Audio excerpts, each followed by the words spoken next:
Hello my beautiful friends, and welcome back to our channel about medicine, med school and being a doctor in Australia. My name's Beck and I'm a third year doctor in Melbourne. Today we're talking about how to study when you really don't feel like it. We've all been there. Weekly.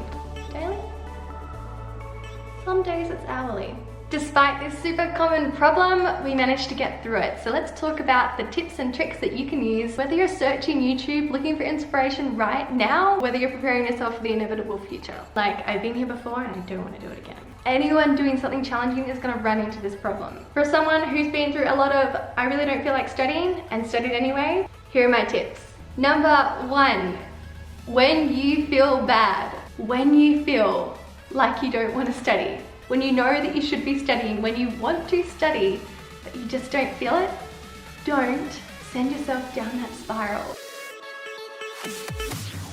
Reeling off all your doubts and why you suck and why you can't get through this, and thinking, why can't I just feel motivated? Why can't I just get this done? How am I ever going to do this? Those thoughts are not useful, and if anything, they're just gonna send you further away from where you wanna be, here studying. We need to spin that mindset back into a productive mindset. But it's not that easy, is it? When you're in that moment, when you're feeling stuck, those thoughts seem so real. Now, point number 2 comes because I know point number 1 is pretty rich advice, and really it needs some further tips to back it up. Here's how to deal with that mindset when it comes along. All of those useless and doubtful thoughts that you're thinking, get them out. Ignoring the thoughts and replacing them with good ones works really well when you're in higher spirits. But when you're really beaten down, when you've been working hard for a long time, sometimes resisting and ignoring and squashing down those thoughts just doesn't cut it.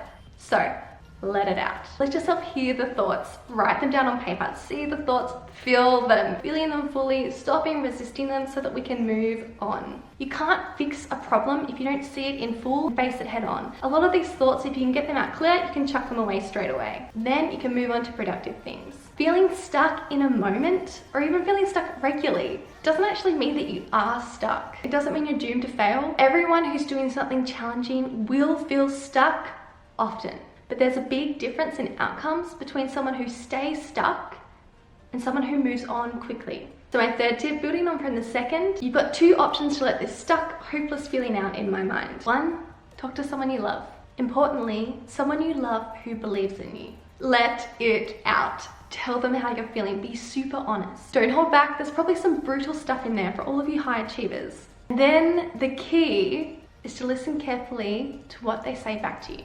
Once you've got all that nonsense, extrapolating, catastrophizing out, listen to them when they tell you that you're totally wrong, and all you gotta do is keep going.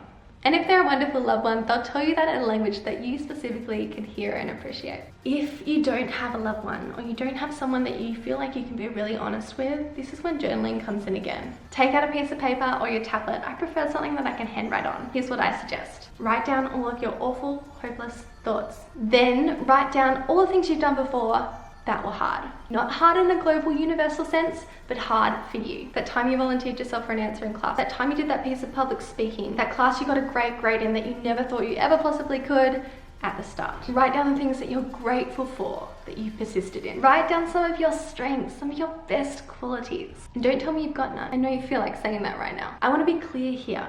I'm not telling you to just focus on the positive things and just neglect all of your weaknesses. I'm actually telling you to try and have a more balanced view. Because right now you're focusing on all the negative things, and there's a bunch of positive things here you're neglecting.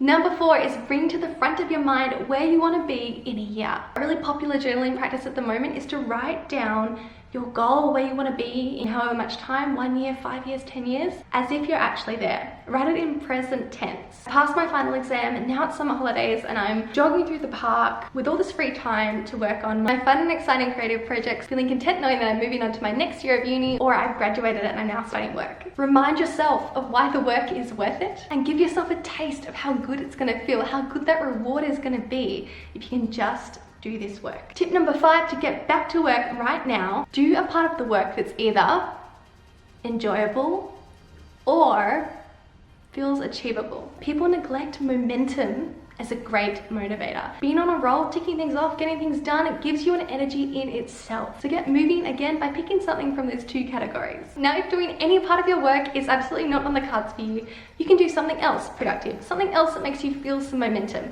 You can do some productive procrastination, as I like to call it. So these are the things that are productive, they need to get done, but they're not a part of your main big goal. I put things in this category like cleaning, cooking, organizing some cupboard or drawer in your house, doing the grocery shopping, washing the car, etc. Use those tasks to give you that feeling of momentum back. Key here, don't let yourself get carried away with these activities and use your whole day. Set a 20-minute timer. Now, writing off tip number 6, tip number 7 is also manipulating your physical state, a buzz in your body to make you feel more motivated to work again. So you can use simple state changes, things that put that buzz back in your body and shake you from that stale feeling. I commonly use things like a burst of exercise, stepping outside, for those of you who are lucky enough to have a balcony during COVID isolation, taking a shower using the temperature, the hots and the colds. One of the easiest ways to feel fantastic fast is to put your favorite song on and bounce around in your lounge room. Close the blinds if you must. Change your low vibe, stuck, sad, hopeless state into a high arousal state, a high physiological arousal state where it's more easy for us to take action.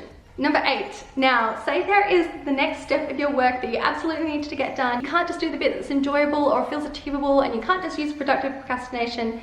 You need to do this chunk of work that you don't want to do. Here's what I would do. First, remove all distractions. Phone, unnecessary apps on your computer, turn everything on silent. Tell your partner or your housemates, close the door. Set yourself in your isolated space. Set a timer. How long are you gonna give yourself to do it? Give yourself less time than you think you need, and then work. Set yourself a reward. Don't underestimate the power of a reward. Maybe it's that you get the rest of the day off. Maybe it's that you watch a part or a chunk of your whole Netflix show or a movie after you're done. Maybe you let yourself buy something, maybe some food. Maybe you give yourself the rest of the day off if you do this thing. Finally, tell your mate or your mum to call you in X time to check if it's done. External accountability. I've actually never gotten to the point where I've needed external accountability, but that's the next step that I would take if the other 3 things alone didn't work. Okay, my next point is to write down, what if I don't? What if I don't do this? Short term, long term. If I don't do this now, when am I gonna have to do it later? It's not likely a task that's gonna disappear. It's gonna take up time for you tomorrow, and then in all the time preceding that, you're probably just gonna feel anxious and guilty about the fact that you didn't get this important thing done. Maybe it's gonna take away from your weekend. Maybe you won't have time to hang out with your partner or your mates on Zoom during COVID if you don't get it done. Maybe you're gonna disappoint your supervisor or your study group. Think about the costs and the opportunity costs of not doing this task today. Maybe that negative motivation is that little kick that you need at this desperate time. My final point is to use your why. And in the 5-day Goal Getter Challenge, I'll link it below, I talked about your worthy why. This is different from your goal. This is why you need to achieve your goal. I need to achieve X goal because. Now, sometimes it can be hard to get to our real why. And Dean Graziosi has a system called 7 levels deep. It's very simple, but it's very effective because often the why that we give is very superficial. It's not really getting down to our deepest motivations of why we want to achieve this goal. And those deepest motivations are genuinely powerful motivations. That's what we can use to fuel our actions when things are hard. So what happens is you answer the question of why you want to achieve your goal. From that answer, you ask another why. From that answer, you ask another why. From that answer, you ask another why, until you get to 7 whys. And then you should be left with a genuine why. A more core reason for why you do what you do, or why you want to do what you want to do, why all of this work and strain and effort and failure and hurt is so worth it. So for example, I want to achieve X goal because I want to contribute meaningfully to the world. Sounds good, right? But actually it's super vague. So, Beck, why do you want to contribute meaningfully to the world? Because there are lots of people in the world who need help. Why do you care about these people in the world who need help? Because I feel like I've had a lot of luck in life.